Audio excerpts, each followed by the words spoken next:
everyone, welcome back to my channel. My name is Giana Darling and I am a best-selling romance novelist. Today we are going to talk about my best-selling series, The Fallen Men, which is about a motorcycle club, an outlaw motorcycle club in a fictional town in British Columbia, Canada called Entrance. The Fallen MC is a criminal organization run by President Zeus Garrow, and it is the home of this Fallen Men series. So every single book connects to someone who is associated with the motorcycle club. So it could be a brother, it usually is a brother as they're called, one of the men in the club, but sometimes it's being a daughter of the president like Harley Rose in Good Gone Bad, which I will grab. Harley Rose in Good Gone Bad. Or it could be a, no, it's usually a brother.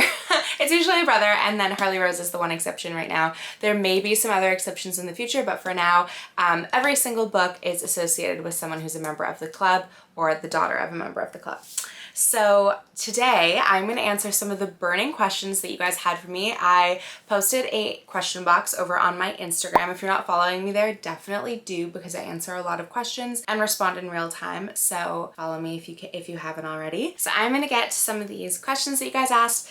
They're very comprehensive, and I will kind of just use them as a starting off point and then probably go on a few tangents, because this series is very near and dear not only to my readers but to me as well. Just for a little bit of context, I had written a trilogy before I started this Fallen Men series, and I'd written the trilogy with no intention of being an author full-time. It was just something that I did for me, just to say that I had published something, that I had given it a shot, given it, as my husband would say, the old college try. I did it while I was in university studying creative writing, and I was supposed to go to law school, and then I decided, somehow I found readers with this trilogy. It's called the Evolution of Sin trilogy. If you haven't checked it out, it's a cheating trope, but it's very angsty and delicious if I do say so myself. But I published that, and somehow it found readers even though I did not know what I was doing. And I decided after that I owed it to myself to give myself a real try at being an author. So I moved to Europe and I was a food journalist and writing romance novels at the same time to see what I could make stick. And by the end of the year, I had written Lessons in Corruption and Welcome to the Dark Side, these two beauties, King Kyle Garrow and Zeus Garrow, and they completely changed my life. So by the time I came home at the end of the year, I was able to write full time. So I owe my career to this series, and I intend to write it for many more years to come, which is the first question people ask. How many books will be in the Fallen Men series? Well, I keep changing the number. So when I originally conceived of this series, I had planned for 10 books.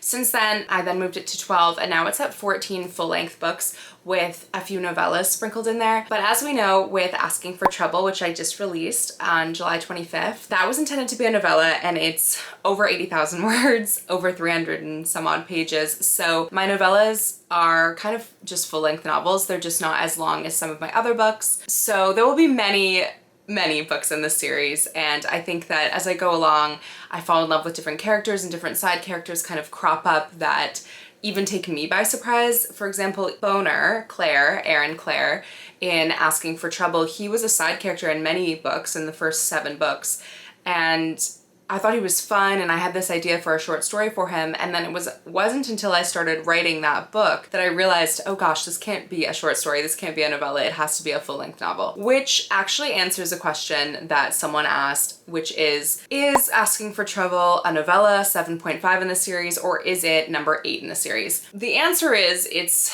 complicated, because in my brain, it's 7.5, but in reality, it's number 8, because Amazon does not allow you to do 0.5s in a series, so it will forever be referred to as number 8 when you look at it on Amazon, which is kind of the defining factor here. That's why it's become number 8.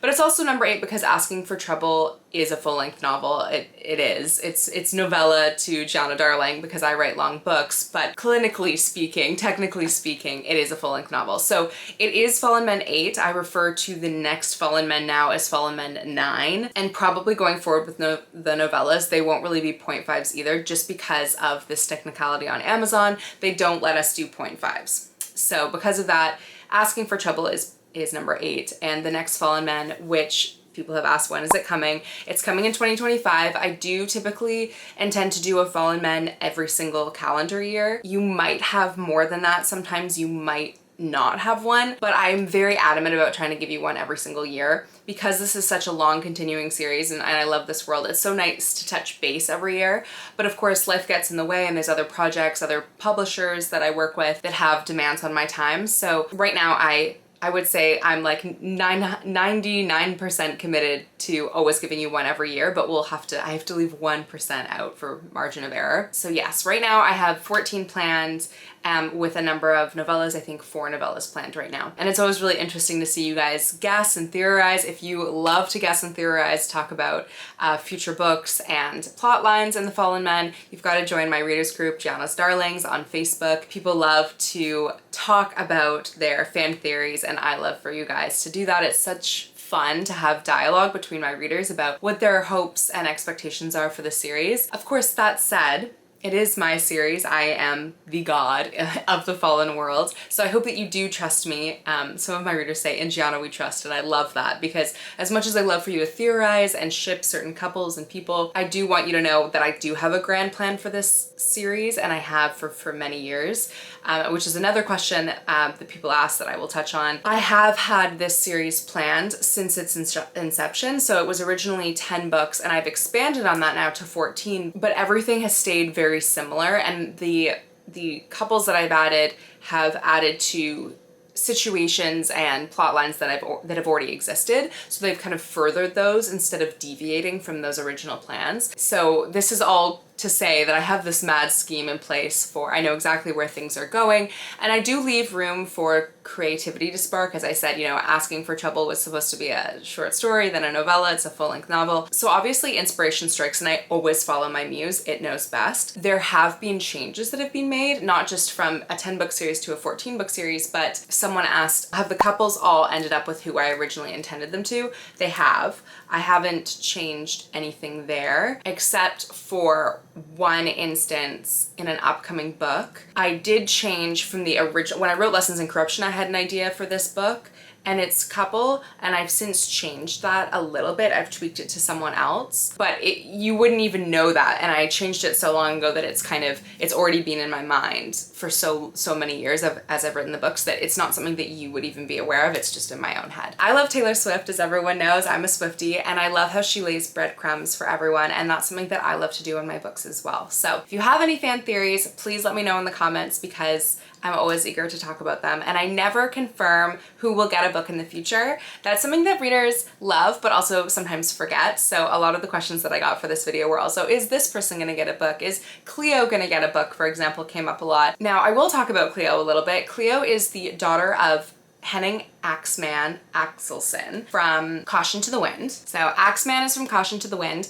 and Cleo is his daughter. But Cleo also features heavily in, I'm pulling all the covers right now, Dead Man Walking, which is about Priest McKenna and Bea Lafayette. So Cleo's story really gets started in Dead Man Walking, and that's something that I really love to do in this series. I love to start side character stories within other books. So you really get a taste for who they are, what they're going through. Like you see Priest and Bea very early on, and Priest is all the way back in Lessons in Corruption mentioned, and Bea is the sister of Louise Lafayette, who is the heroine of Welcome to the Dark Side, which is book 2 in the series.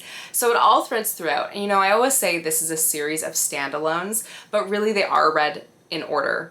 You should read them in order for best reading experience, just because there are so many breadcrumbs that you'll miss out on if you don't read them in order. Cleo's story starts in Dead Man Walking. It deepens in Caution to the Wind, which is her father's and best friend's story. So it's a best friend's dad romance. So Cleo's story deepens here. And you do see her in Asking for Trouble. She has some poignant moments in Asking for Trouble. She is a big side character. There are a lot of big side characters. Cleo, Wrath, Kodiak that people ask about a lot. Honey is another one.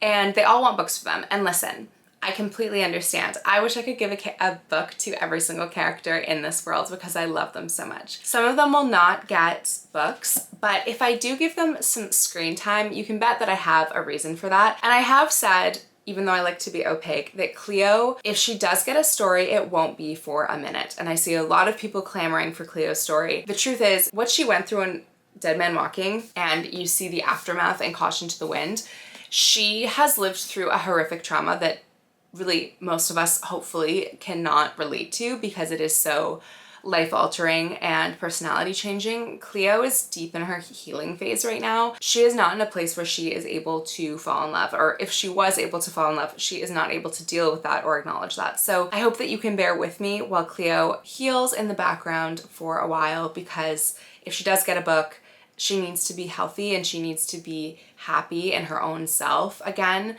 before she can fall in love with anyone else, because that's something that I believe, not just in my books, but in real life. You cannot have a healthy relationship with someone else if you do not have a healthy relationship with yourself.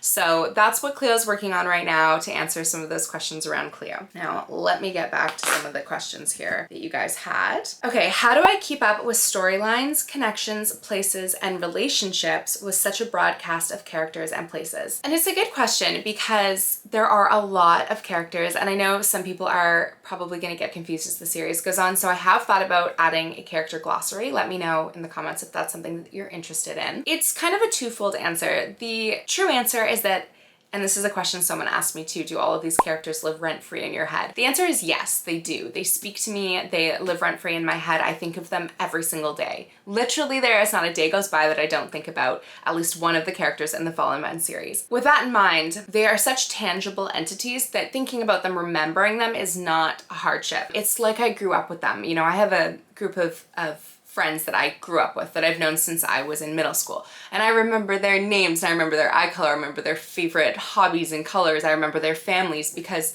I grew up with them, they're my best friends. And the Fallen Men world is such a familiar world for me, and I have now inhabited it since 2018, and it's 2024. So I'm very well versed in this world and these characters. So if you asked me a question right now, I would be able to answer it. For example, on Instagram the other day, I did a Q&A and people asked me, what are Zeus and Lulu doing right now? What are King and Cress doing right now? And right off the bat, I can answer that very easily. I said, Lulu rented out the Wet Lotus strip club for a date night for Zeus, and she had a whole set list of stripteases planned for him. So they were doing that. You know, it's something that is so intrinsic to me and probably my storytelling and just my brain that I can pull on these characters whenever. You could say, gee, sit down and write a scene about King, Eugene, and Bat in a bar right now. And I could do that very easily because it's like a parallel universe that runs adjacent to my own life that I can have crystal clear view into at any time. So that's kind of the intangible answer, the one that is not very helpful. The more helpful answer for anyone who's an aspiring author is that I also have a series Bible. I only started that after I wrote Dead Man Walking, which was the 6th book in the series. But I had my editor who'd worked with me through all of the books help me compile a timeline, and also I had another person help me with a series Bible, like what are the main settings and what are the main descriptions and who are the side characters in each book and what are the dates and stuff like that. So I do have that as well. I don't have to reference it a ton, but it's helpful for my editors, proofreaders to reference it. I reference it too if I need to know, oh, you know, who's this person? Not who's this person, I usually know that, but like what is Priest's eye color, you know? And because I've been writing this series for so long, sometimes I write something in a prior book about someone's eye color or about their age, and I have to make sure that I continue that throughout the story. So that's when it gets more tricky, is when you've, you know, I'm 8 books into this series now. I need to have those series Bibles and that timeline to make sure that everything is in order. So in Caution to the Wind, some people had some questions about it because Axeman is mentioned throughout all of the Fallen Men books, all the way back to book 1, Lessons in Corruption, and people said, well, they were a bit confused. Well, when did Axeman come to entrance if he's mentioned in Lessons in Corruption? So for example, Axeman has known the Fallen chapter, the entrance chapter of the Fallen for many, many years. He actually was in the military with Bat,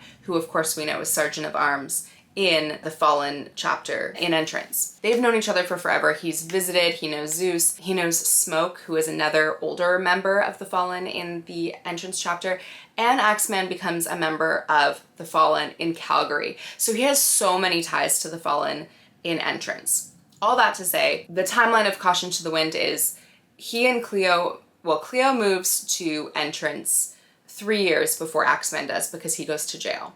about 2.5 years. So Cleo's been there for 2.5 years before Lessons in Corruption starts. Axeman has been there for about 6 to 8 months before Lessons in Corruption starts. But again, he's visited entrants. He knows all of the he knows a lot of the members, if not all of the members. So there's a familiarity there. I have considered posting a timeline on my website for people to reference. Again, if that's something you want, let me know in the comments. But it's something that I'm very cognizant of. So don't worry, I will not lead you astray with question marks. A lot of those unanswered questions that you have throughout the series, they eventually get answered, right? Not always in one book where they're brought up. Say there's a question brought up in Lessons in Corruption. A lot of the time it might be answered in the next book or the book after that. I have things that I've brought up that I still haven't answered. So again, when I say this is a series of standalones, it definitely can be read like that, and people do read it like that all the time. But for best reading experience, I would go in order and start with Lessons in Corruption. Okay, favorite Priest and Bia scene to write and favorite nickname in the series. Okay, my favorite Priest and Bia scene to write. Just a little segue before I answer. This was my original muse for Bia, and I could not do female covers without getting her on the cover because she is Bia to me. This happens to be a woman who's a very popular influencer on Instagram, so I was very unsure if I was going to be able to secure her photo. Happily, she was happy to do it, and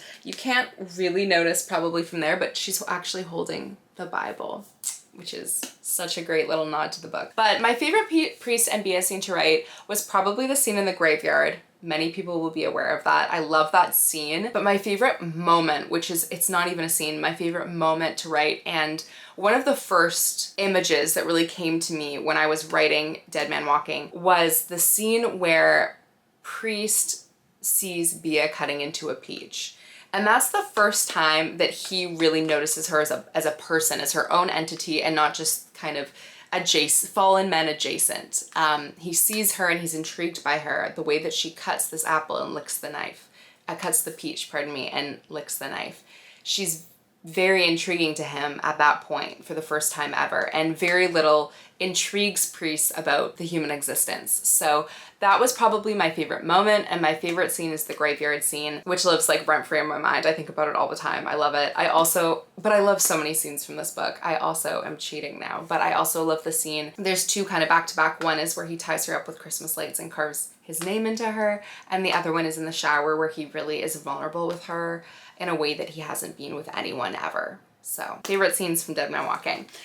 Favorite nickname is a hard one. I love Little Shadow, which is from Dead Man Walking. I also love Rebel Rose from Good Gone Bad. It's Lion's nickname for Harley Rose, but I also really love both Rocky and Little Dragon from Caution to the Wind. Rocky, Axeman gives May the nickname of Rocky because she's like a underestimated scrappy fighter who he believes can do everything and win every battle. And he also gives Cleo the nickname Glory. And I know that Cleo doesn't have a book. She's not called Glory in her book, but that's also one of my favorite nicknames is Glory, because Cleopatra means glory of the father.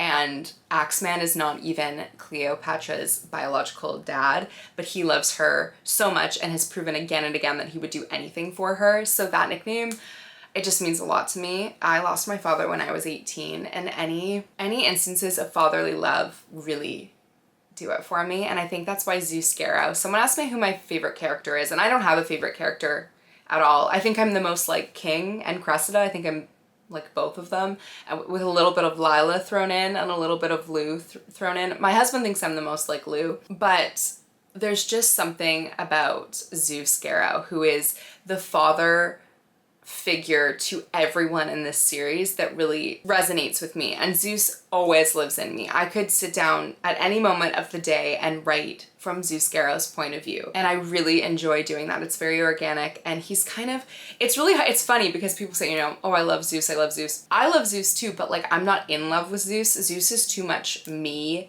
for me to love, if that makes any sense, or to be in love with in like a sexual way. Anyway, I digress. Those are my favorite nicknames. Have we met all the female love interests yet? That's a great question, and the answer is no, you have not.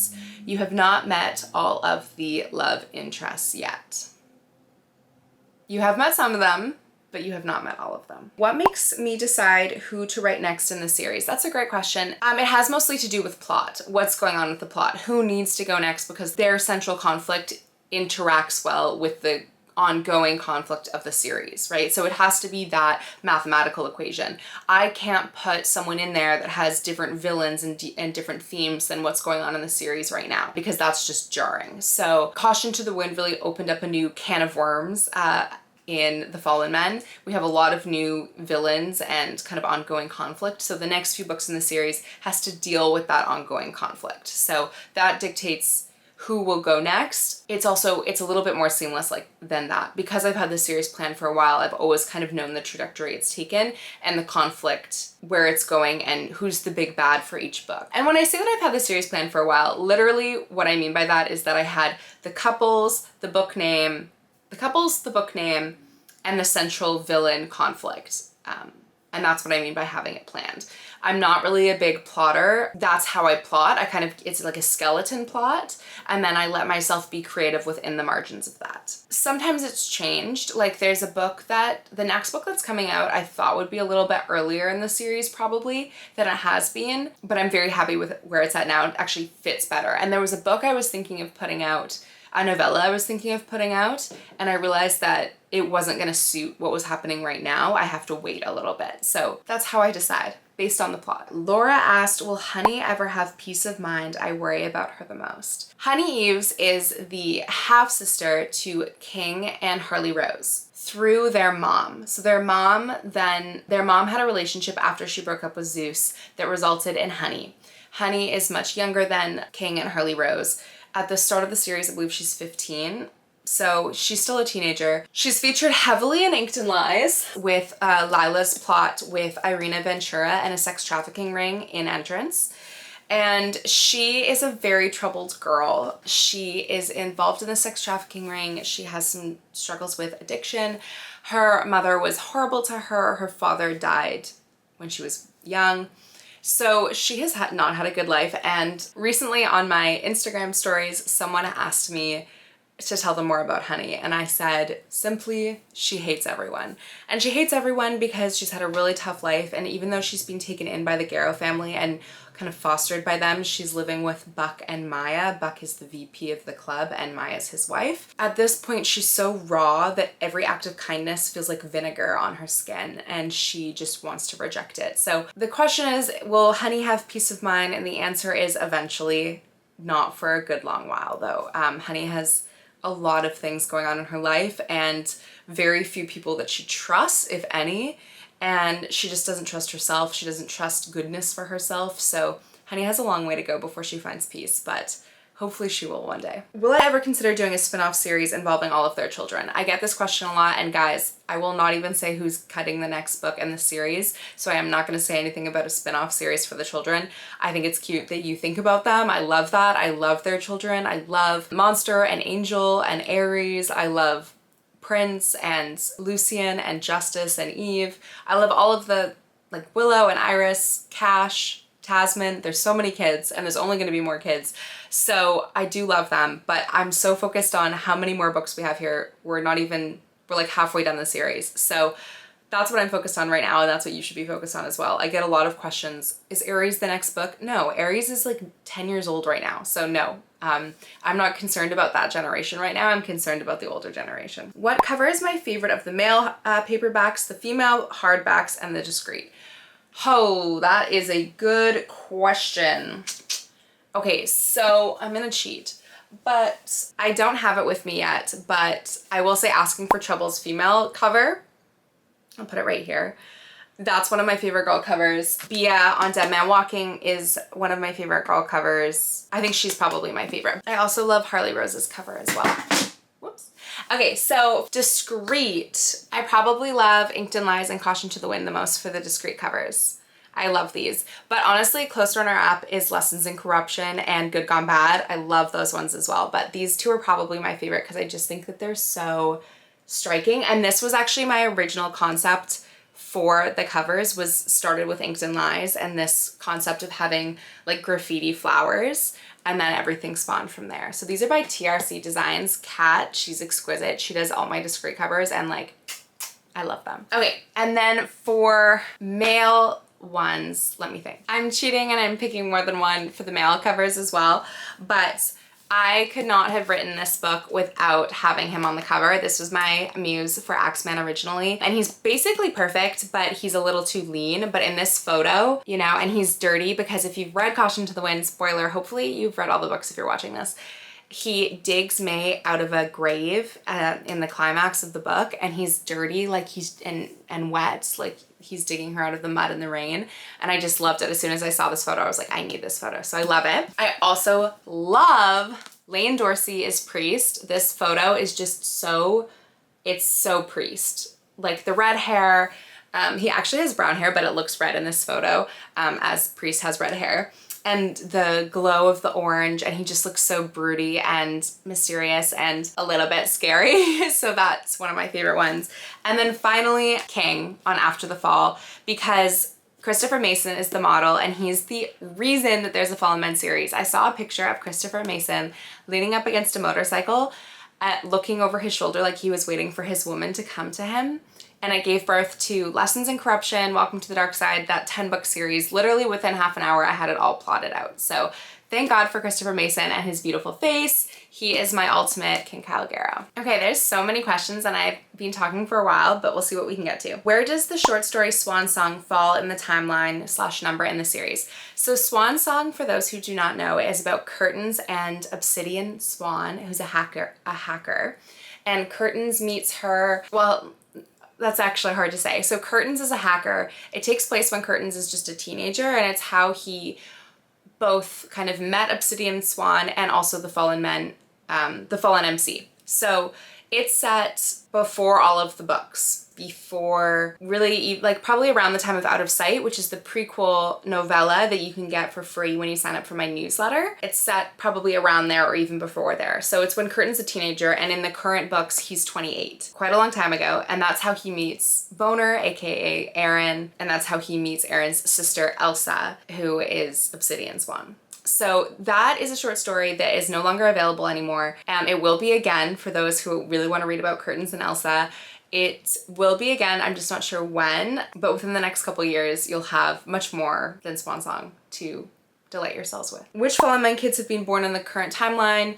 Angel and Monster, Prince, and that's it. Bia is currently pregnant with Azrael. May is about to be pregnant, probably around the time of Asking for Trouble. She's probably pregnant and doesn't even know about it. So kids are about to roll out. There's gonna be lots of kids in the future. Which was the fastest book to write and which was the slowest? I wrote Welcome to the Dark Side in 2 weeks of literally writing 23 hours a day, maybe 22 hours a day. I got laryngitis afterwards. I had laryngitis for about 10 days after I finished writing. I was writing it on a road trip with my girlfriend around Scotland and Ireland, and we ended up in Galway, and I just didn't even see Galway basically because I was in the hostel writing for like 23 hours a day. It just was pouring out of me. It was the fastest book I've ever written. And then the longest book, I mean, probably, let me just think about it. No, I think it is probably Good Gone Bad. I really struggled a little bit writing Good Gone Bad, mostly with Harley Rose. I think I was, and Danner, honestly. I think I was at first trying to make them be something they weren't, and it took me a second to give in to their story and just tell it the way they wanted me to tell it. So that probably took me a little bit longer, but typically books don't take me that long to write because they've been percolating in my brain, marinating in my brain for so long. By the time I sit down to write them, it takes me usually a few weeks, probably anywhere between 2, if I'm not sleeping, 2 to 5 weeks to write a book. Is there anything that I would want to go back and change, big or small, plot or covers? No, I don't really. I'm not someone who has regrets, and I love this series and I love the iteration it is now. I have no regrets. Someone asked me the other day if I would change any of the couples and switch them around, and it's like, no, definitely not. I can't even fathom that, no way. How many years have taken place in the Fallen Men series so far? I believe it's 6. So it's at 6 years now since Lessons in Corruption. Okay, so there's some questions that I'm just not gonna answer, like, do you have a favorite couple? I've said I don't, and I don't really. It changes every day, and I love them all. It's usually the one that I'm writing at the moment. How do I pick my characters' names? Very simply, they just kind of come to me. Usually I want them to be a little bit interesting and indicative of their personality. I am very picky about names, and I won't write a book if I can't find a good name for the character. Recently, actually, I had to go through and change the name of one of my characters because my husband was like, no, I like that name for a potential baby one day. And I was like, oh, okay. But typically the names come to me and they just stick, and that's what I go with. I want to know about all the research you've done for the series. Okay, well, I've done so much, and I can do a whole other video on that because honestly, I can't go into it now. This is already going to be a really long video, but I listen to podcasts, I watch documentaries, I read a ton of books. It's a whole involved process. What does this amazing series mean to me, and what does it make you feel overall? Well, I've already said this, but this series is like my life's blood. It kind of feels like it's my defining series, and that it always will be. I hope to be writing it for years and years to come. It's my happy place, it's my home, and I'm really happy to share that with you guys. Would I ever write bonus scenes from King's perspective in Lessons in Corruption?